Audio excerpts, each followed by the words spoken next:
মূলত দুই ধরনের শাক আছে, একটা পুঁই শাক আর একটার নাম কি আই ডোন্ট নো। আজকে অনেকদিন পর শাক খাবো।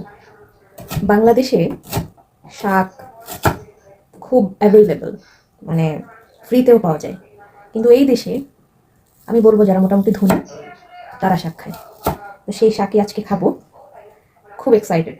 রান্না করার জন্য আমি প্রিপারেশন নিচ্ছি, তো আপনাদের সাথে ভাবলাম একটু শেয়ার করি। এটা হলো পুঁই শাক এবং ওই শাক একসাথে মিক্স করে রান্নাটা করব। প্রিপারেশন ডান। কাঁচামরিচ কেটে নিয়েছি, রসুন এবং পেঁয়াজ। শাক রান্না করতে তো আসলে সেরকম বেশি কিছু লাগে না, জাস্ট পেঁয়াজ এবং মরিচ হলেই হয়ে যায়। তো এখন রান্নাটা করব। তেল দিয়ে দিচ্ছি।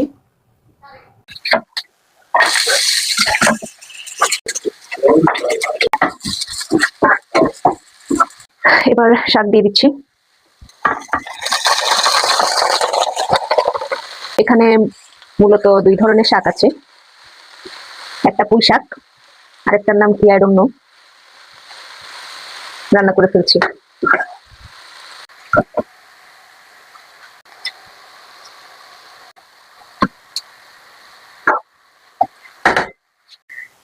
এই যে রান্না কমপ্লিট, এবার খাবো।